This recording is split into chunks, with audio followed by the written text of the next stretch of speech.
हरे कृष्णा। हम श्रीमद् भगवद गीता के 18वें अध्याय उपसंहार संन्यास की सिद्धि इसके श्लोक संख्या 54 को आज पढ़ने का प्रयास कर रहे हैं। श्लोक के लिंक को आप समझिए। आत्मानुभूति प्राप्त करने के बाद की स्थिति को यह श्लोक वर्णित करता है। जिस व्यक्ति को आत्मा का अनुभव प्राप्त हो गया है, वो आत्मा का अनुभव कर पा रहा है, उसके बाद क्या स्थिति होती है, उस बात को ये श्लोक वर्णन कर रहा है। ठीक है, इसको समझिए। इस चित्र से आपने समझा था, व्यक्ति अपने स्वभाव से उत्पन्न वृत्तिपरक कार्य को कर रहा है, यद्यपि उसमें दोष हैं, उनको भगवान को समर्पित करता है, कर्तापन के अभिमान से रहित होकर और कर्म फल की कामना से रहित होकर। तो इस प्रकार से उस कार्य के सारे दोष शुद्ध हो जाते हैं और ऐसे कार्यों से उसका चित्त का शुद्धिकरण होता है, ज्ञान उत्पन्न होता है और उसको आत्म साक्षात्कार प्राप्त होता है। वो अपने आप को आत्मा के रूप में अनुभव कर पाता है। उसका क्या अर्थ है कि आत्मा के जो 8 दिव्य गुण हैं उसका वो अनुभव कर पा रहा है कि आत्मा निष्पाप है, भूख से रहित है, प्यास से रहित है, शोक से रहित है, मृत्यु से रहित है, बुढ़ापे से रहित है, सत्य संकल्प और सत्य काम है और वो आत्मा का आनंद महसूस कर रहा है। ठीक है, आत्मा कैसा है? सच्चिद आनंद में, क्योंकि वो भगवान का भिन्नांश है।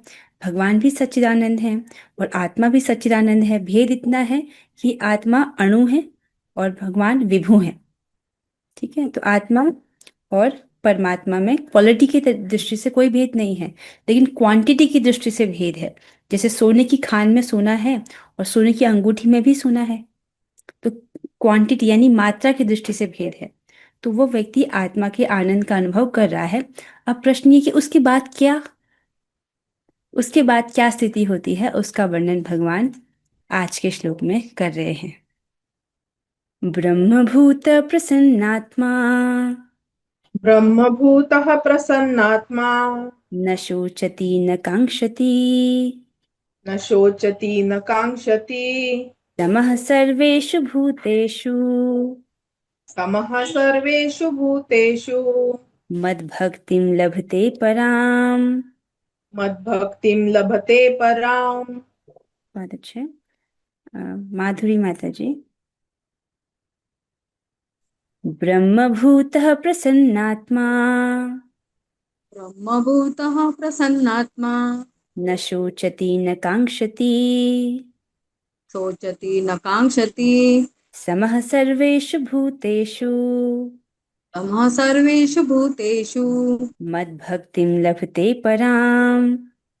भक्ति लभते पराम्। बहुत अच्छे। महाकवि जयदेवदास प्रभु जी तो भगवान वर्णन कर रहे हैं, जो व्यक्ति इस प्रकार से जो दिव्य पद पर स्थित है, वह तुरंत परब्रह्म का अनुभव करता है और पूर्णतया प्रसन्न हो जाता है। वह न तो कभी शोक करता है, न किसी वस्तु की कामना करता है। वह प्रत्येक जीव पर संभाव रखता है। उस अवस्था में वह मेरी शुद्ध भक्ति को प्राप्त करता है। तो यहाँ पर इस अवस्था के बाद कौन सी अवस्था आती है? ब्रह्मभूत अवस्था। वो अवस्था कैसी है, उसका वर्णन भगवान इस श्लोक में कर रहे हैं। ठीक है, तो कैसी है ये अवस्था, उसका भगवान वर्णन कर रहे हैं कि ऐसी अवस्था में वह तुरंत परब्रह्म का अनुभव करता है और वह पूर्णतया प्रसन्न हो जाता है। तो ऐसा व्यक्ति ब्रह्मभूत अवस्था पर है। ठीक है, ऐसी अवस्था में वो पूर्णतया प्रसन्न है। इसको आचार्य ने ऐसे समझाया है कि वो और अत्यधिक शुद्ध होकर के, अर्थात उसके हृदय से जो बाकी इच्छाएं हैं वो सब चली जाती हैं, जो कि कर्म या दुख के रूप में प्रकट होती हैं। अगर किसी व्यक्ति के हृदय में भोग की इच्छा हो तो कैसे प्रकट होती है? उससे कर्मों के माध्यम से या दुख के माध्यम से। अर्थात कुछ प्राप्त करने की लालसा है, वो प्राप्त नहीं हुआ तो दुख होता है। ठीक है, तो इस प्रकार से उसके हृदय से जो इच्छाएं हैं, जो भौतिक भोग की, भौतिक वस्तुओं को प्राप्त करने की इच्छाएं, वो चली जाती हैं। तो वो इससे और अधिक शुद्ध होता है और इस प्रकार पूर्णतया प्रसन्न है। और दूसरी बात क्या है? किसी भौतिक क्षति पर शोक नहीं करता। भौतिक क्षति हो जाने पर शोक नहीं करता। शोक समझते हैं ना, हाय ऐसा क्यों हो गया, ये क्यों हो गया, वो हो गया, इसलिए व्यक्ति का रोना और पछताना उसको शोक कहते हैं। और कृष्ण के अतिरिक्त किसी वस्तु की आकांक्षा नहीं करता, न किसी लाभ या भौतिक भोग की कामना करता है, और वह प्रत्येक जीव पर समभाव रखता है। ठीक है, ये एक उस व्यक्ति के लक्षण है जो ब्रह्मभूत अवस्था को प्राप्त हो गया है। ठीक है, तो ब्रह्मभूत अवस्था कैसी अवस्था है? जो त्रिगुणातीत अवस्था है। अर्थात इस अवस्था में व्यक्ति जो प्रकृति के तीन गुण है, सतोगुण रजोगुण तमोगुण, उसके परे चले जाता है। ठीक है, और वहां पर वो प्रत्येक जीव पर समभाव रखता है। अर्थात सतो रजो तमो से उत्पन्न भौतिक उपाधियों के कारण ऊंच नीच की भावना से मुक्त हो जाता है। देखिए, इस जगत में कोई अगर बहुत बड़ा भी है, उसकी कुछ उपाधि है, मान लो कोई प्राइम मिनिस्टर है, ठीक है, तो वो भौतिक दृष्टि से वो बड़ा है, लेकिन आध्यात्मिक दृष्टि से वो कौन है? एक जीवात्मा। और उसी प्रकार से प्रत्येक जितने भी शरीर हैं वो सभी जीवात्मा हैं। तो ऐसा व्यक्ति भौतिक उपाधि के कारण जो ऊंच नीच होता है कि हाँ ये प्राइम मिनिस्टर है, या दूसरा व्यक्ति ये कोई निम्न कार्य करने वाला है, इस प्रकार से जो भौतिक भेद है, ऊंच नीच है, उसके आधार पर वो भेद नहीं करता है। इस प्रकार की ऊंच नीच की भावना से वो ऐसा व्यक्ति मुक्त है। ठीक है, और ब्रह्मभूत अवस्था में ऑलरेडी वो क्या अनुभव कर रहा है? अपनी आत्मा के जो आनंद है उसको वो अनुभव कर रहा है। उसके बाद उसको क्या प्राप्त होता है? मद भक्ति लभते पराम, उसको भगवान की पराभक्ति प्राप्त होती है। अर्थात भाव भक्ति को प्राप्त करता है, और भाव भक्ति में व्यक्ति भगवान के माधुर्य का अनुभव कर सकता है। भगवान के नाम, रूप, गुण, लीला, ये बहुत मीठे बताए गए हैं शास्त्र में, बहुत मधुर। इनका वो अनुभव कर पाता है भाव भक्ति पर, प्रकट रूप से। ऐसा नहीं कि पहले भक्ति कर रहे हैं तो उसका आप अनुभव नहीं कर रहे हो, लेकिन उस वक्त अतिशय मात्रा में सांद्रानंद विशेष आत्मा उस स्वरूप में, घनीभूत आनंद के रूप में भक्त उसका अनुभव कर पाते हैं। किस स्तर पर? भाव भक्ति के स्तर पर। ठीक है, तो हाँ, इस चीज को समझिए। तो जब व्यक्ति को आत्म साक्षात्कार प्राप्त हो जाता है, आपको चार्ट दिखाई दे रहा है यहाँ पर, इसको हम समझते हुए आ रहे हैं कुछ दिनों से। तो इस प्रकार से जब वो आत्म साक्षात्कार पर पहुंच जाता है, ठीक है, आत्म साक्षात्कार अर्थात आत्मा के आ- 8 दिव्य गुणों का वो अनुभव कर पा रहा है, आत्मा का आनंद कर पा रहा है। उसके बाद की स्थिति का वर्णन इस श्लोक में भगवान कर रहे हैं। इसके बाद जो है वो ब्रह्मभूत अवस्था में पहुंचता है। ब्रह्मभूत अवस्था एक ऐसी अवस्था है जिसमें भगवान ने उसकी कुछ विशेषताएं बताई हैं। क्या विशेषता बताई है? ब्रह्मभूत प्रसन्न आत्मा। ऐसा व्यक्ति जो है वो प्रसन्न आत्मा होता है, पूर्णतः प्रसन्न है। न शोचती, किसी भी भौतिक वस्तु के लिए शोक नहीं करता है। न कांक्षति, कृष्ण के अलावा किसी भी भौतिक वस्तु या भौतिक भोग की कामना नहीं करता है। समः सर्वेषु भूतेषु, और सभी जीवों के प्रति समभाव से रहता है। और उस अवस्था में उसको क्या प्राप्त होता है? मद भक्तिम लभते पराम। अर्थात ब्रह्मभूत अवस्था से परे भी एक अवस्था है।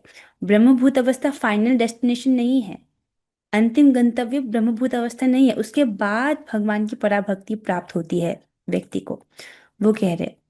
तो यहाँ पर पहुंचा ब्रह्मभूत अवस्था में। ब्रह्मभूत अवस्था में वो वाला श्लोक भी आ जाएगा, समलोष्टास्म कांचन। ऐसे व्यक्ति के लिए सोना और पत्थर बराबर है।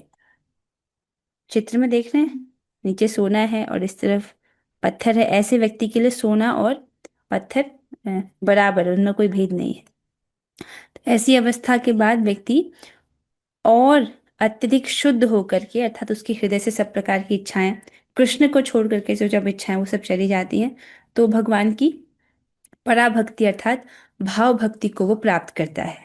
इतना सब लोग समझ रहे हैं? ठीक है, बहुत सुंदर।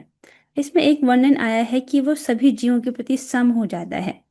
तो इसको आचार्यों की टीका में बताया गया है, जैसे एक अबोध बच्चा सभी को सम दृष्टि से देखता है। एक बच्चा है, अब उसके सामने कोई डॉक्टर आए, लॉयर आए, प्राइम मिनिस्टर आए, कितना ही बड़ा नेता क्यों ना आए, अब अबोध है, वो नहीं जानता है, उसके लिए सब एक जैसे हैं। उसी प्रकार से जो व्यक्ति प्रकृति के कल्मश से मुक्त हो चुका है, ब्रह्मभूत अवस्था में पहुंच गया है, उसके लिए सब सम है। क्यों? ये जो उसको बाह्य अनुसंधान ही नहीं रहता है, वो आत्मा के अनुभव में उसके अ, आनंद में इतना डूबा रहता है कि बाह्य अनुसंधान उसको नहीं होता है, इसलिए सबके प्रति सम है वो। आचार्य से तात्पर्य बताते हैं। आशा आपको कुछ स्पष्ट हुआ होगा। अब हम लोग जो है प्रभुपाद जी के तात्पर्य की ओर बढ़ेंगे। इसका एक सुंदर सा उदाहरण यहाँ पर दिया गया है सुखदेव गोस्वामी जी का। सुखदेव गोस्वामी जी, आप जानते हैं, भगवान के महान भक्त हैं, महाभागवत हैं। तो महाभागवत हैं वे, जब उनका जन्म होता है वे जन्म लेते ही जंगल की ओर भाग जाते हैं। तो सुखदेव गोस्वामी का जैसे ही जन्म होता है वे जंगल की ओर भाग जाते हैं, अर्थात भगवान की माया में फंसना नहीं चाहते थे। तो उस अवस्था में उनको भगवान का अनुभव नहीं हुआ था, लेकिन माया भी उनको प्रभावित नहीं कर सकती थी। ठीक है, वो ब्रह्मभूत अवस्था में थे। लेकिन उसके बाद जब व्यास देव जी, श्री व्यास देव जी जो उनके पिता हैं, वो अपने शिष्यों को भागवत के कुछ श्लोकों का स्मरण करा करके उनको जंगल भेजते हैं और उनसे कहते हैं कि तुम जाओ, जहाँ सुखदेव होंगे मेरे पुत्र, उनके उनके पास जाकर के भागवत के इस श्लोक को सुनाना। तो जैसे सुखदेव गोस्वामी जी उन श्लोकों का श्रवण करते हैं तो वो भगवान के प्रति आकर्षित हो जाते हैं। ठीक है, तो वो कहाँ पर थे? पहले ब्रह्मभूत अवस्था में थे, लेकिन उसके बाद मैंने भगवान के गुण रूप लीला का श्रवण किया और उससे वो भगवान की ओर आकर्षित हो गए। ठीक है, और फिर वो आगे चलकर भागवत का उपदेश देते हैं परीक्षित महाराज को। जो हम भागवत श्रवण करते हैं, सुखदेव गोस्वामी जी उसको कहते हैं परीक्षित महाराज जी को। ठीक है, तो यही सुखदेव गोस्वामी जी की बात हो रही है। तो यहाँ पर जैसे भगवान ने वर्णन किया, ऐसी ब्रह्मभूत अवस्था में व्यक्ति भगवान की पराभक्ति को प्राप्त करता है, अर्थात भाव भक्ति। तो भाव भक्ति भी एक प्रकार की साध्य भक्ति है। जैसे अभी हम लोग साधना भक्ति पर है, और जिसका लक्ष्य है भाव भक्ति, और भाव भक्ति के बाद अपने आप प्रेम भक्ति प्राप्त हो जाती है। तो भाव भक्ति के 9 अंकुर बताए गए हैं। अभी हम लोग कौन सी स्टेज पर हैं, एक बार इसको देखिए। मिनट, हाँ, यहाँ पर आपको दिख रहा है एक बीज है। ठीक है, तो अभी हम सबको गुरु और कृष्ण के प्रसाद से भक्ति बीज प्राप्त हुआ है। ठीक है, अर्थात अभी हम साधना भक्ति पर है, जिसमें हमारा कर्तव्य क्या है कि हम श्रवण कीर्तन रूपी जल से नियमित रूप से इसको सींचें। ठीक है, जैसे अगर आप भोजन स्किप कर दोगे 1 या 2 दिन, तो शरीर में कमजोरी महसूस होने लगती है। एकादशी के दिन ही देख लीजिए कैसा होता है, द्वादशी के दिन एक दिन नहीं खाएंगे तो असर पता चल जाता है। उसी प्रकार से नियमित रूप से श्रवण करना है, एक दिन भी मिस नहीं करना है, एक दिन भी जब मिस नहीं करना है। ऐसे करेंगे तो क्या होगा, धीरे धीरे धीरे धीरे धीरे जो है हम भक्ति में और अग्रसर होंगे, और भाव भक्ति पर के स्तर पर इस बीज में 9 अंकुर फूटते हैं। यहाँ पर चित्र में आप देख रहे हो कि बीज से एक अंकुर स्फुरित हो रहा है, लेकिन जो भाव भक्ति है उसमें 9 अंकुर स्फुरित होते हैं। वो क्या 9 अंकुर हैं? पहला है शांति, अर्थात भक्त को शुद्ध करने वाली स्थितियां उत्पन्न होंगी, मतलब ऐसी स्थितियां उत्पन्न होंगी जिससे भक्त शुद्ध हो सकता है लेकिन उसे होगा नहीं। उसको परेशान करने वाली परिस्थितियां आसपास होंगी, लेकिन इससे भक्त प्रभावित नहीं होगा। दूसरा है अव्यर्थ कालत्वम, एक क्षण के लिए भी वह अ, भक्ति के इतर कुछ करना नहीं चाहेगा। शुद्ध भक्त से बोला जाता है कि आपको तीनों लोगों का राज्य प्राप्त हो जाएगा, आप आधे सेकंड के लिए भगवान को भूल जाए तो वे कहते हैं नहीं, ये हमसे नहीं होगा। तो इस प्रकार से अव्यर्थ कालत्वम, एक सेकंड भी वो वृथा नहीं गवाते, एक सेकंड भी बर्बाद नहीं करते, हर सेकंड भगवान की भक्ति में ही लगाते हैं। तीसरा है विरक्ति, मतलब इस संसार से, भौतिक भोगों से पूरी तरह से विरक्त हो जाता है।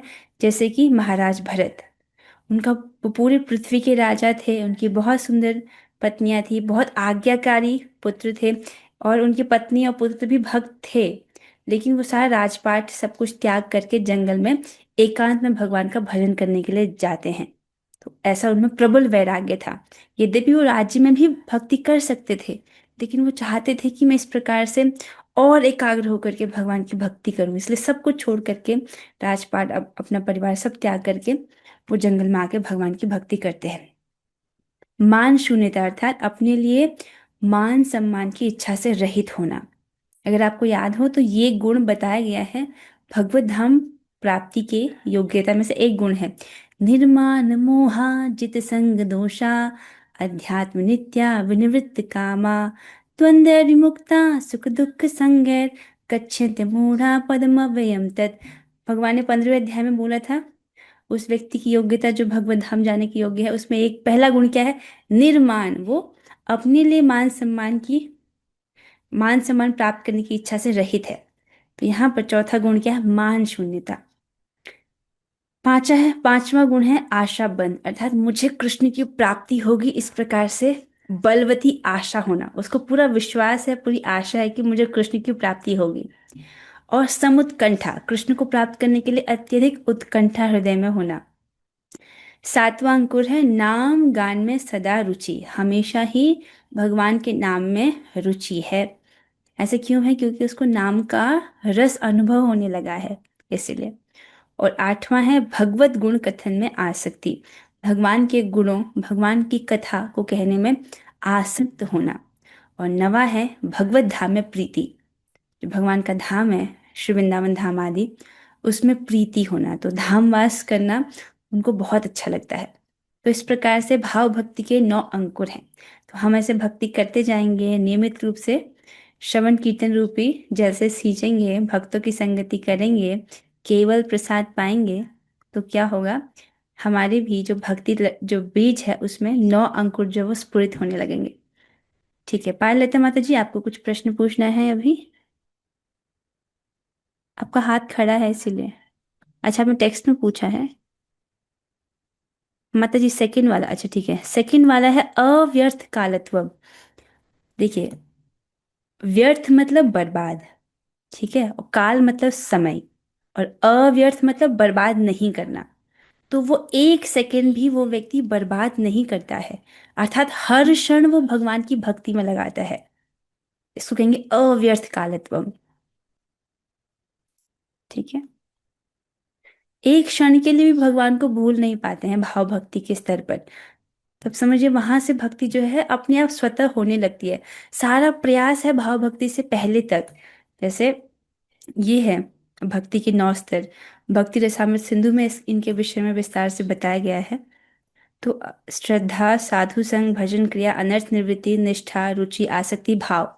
तो भाव स्तर की बात हो रही है। इस भाव के स्तर पर इस प्रकार के 9 अंकुर जो है वो प्रस्फुटित होते हैं। ठीक है, तो अभी अपन लोग अनर्थ निवृत्ति पर हैं। ठीक है, आगे चलते रहेंगे तो फिर निष्ठा का स्टेज आएगा, फिर रुचि का स्टेज आएगा, फिर आसक्ति का, फिर भाव का। और जरूरी नहीं है कि एक ही जन्म में भाव प्राप्त हो जाए। ठीक है, इसलिए धैर्य रखना है। कुछ और प्रश्न पूछ रहे हैं? एक भक्त पूछ रहे हैं आज की कथा हमारे पास भेज दीजिएगा। देखिए प्रभु जी, सारी कथाएं यूट्यूब पर डाल दी जाती है, पर यूट्यूब का शेड्यूल थोड़ा 1-2 दिन लेट चल रहा है, तो आप जो है 2 दिन बाद वहां पर आ पाएगा यूट्यूब पर। रेणुका माता जी को कुछ पूछना है? माता जी फर्स्ट और सिक्स्थ बताइए ना। अच्छा, फर्स्ट और सिक्स्थ, ठीक है। फर्स्ट है शांति। ठीक है, ये कुछ कुछ शांति जैसा है, मतलब भक्त को शुद्ध करने वाली स्थितियां उत्पन्न हो रही हैं। ऐसी स्थिति हो रही है जिस जो उनको परेशान करे, लेकिन उससे परेशान नहीं हो पा रहे। जैसे हरिदास ठाकुर जी हैं, वो अ, हरे कृष्ण महामंत्र का उच्चारण कर रहे हैं, वो प्रतिदिन 3 लाख नाम जपते हैं। तो उनको अ, जो है राज आज्ञा प्राप्त होती है कि इनका हरिनाम छुड़वाओ, क्योंकि ये मुसलमान जाति में इनका जन्म हुआ है और ये भगवान का नाम, ये हरे कृष्ण महामंत्र जप रहे हैं, हिंदुओं का नाम जप रहे हैं। इस प्रकार से लोग वहां पर उस वक्त उनके मन में धारणा बनती है। और जो उनका मुसलमान शासक है वो कहता है कि इनको जो है 22 बाजारों में कोड़ों से पीटो। तो लेकिन हरिदास ठाकुर जी कहते हैं कि मेरे अंग अंग को तुम काट भी लोगे तो भी मेरे हर अंग से भगवान का नाम निकलेगा, मैं तब भी हरि नाम को नहीं छोड़ूंगा। तो इस प्रकार से उनको 22 बाजारों में जाकर ऐसे जो लोग हैं मुसलमान के शासक के जो नौकर हैं वो उनको कोड़ों से पीटते हैं, ऐसी स्थिति में भी वो शुद्ध नहीं होते हैं और हरिनाम निरंतर जपते रहते हैं।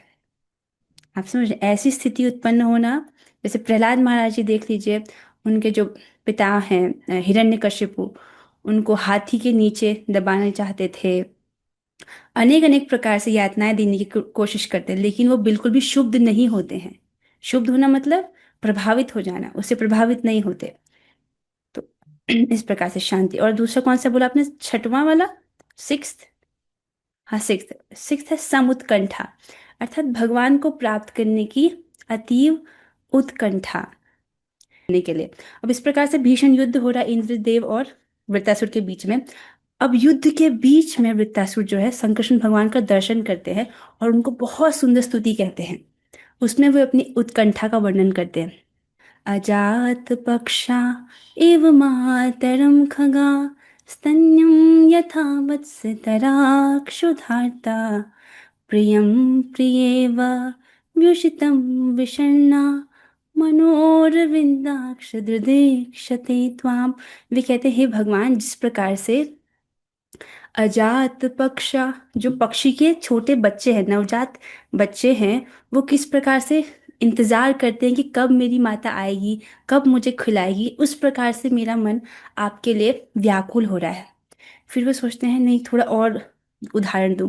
फिर वो कहते हैं कि जैसे गैया के नवजात शिशु हैं, जैसे वो वत्स, गाय के बछड़े, वो किस प्रकार से इंतजार करते हैं कि कब हमारी माँ आएगी और मुझे दूध पिलाएगी, मैं एकदम वैसे ही आपको प्राप्त करने के लिए उत्कंठित हूँ। फिर वो विचार करते हैं कि जो चिड़िया का बच्चा है और जो गाय का बच्चा है, वो तो केवल अपने सुख के लिए उत्कंठित है ना, कि कब माँ आए और मुझे संतुष्ट करे। फिर वो दूसरा उदाहरण देते हैं कि जैसे प्रियम प्रियेव व्युषितम विषण्णा मनोरविंदाक्ष क्षते त्वाम।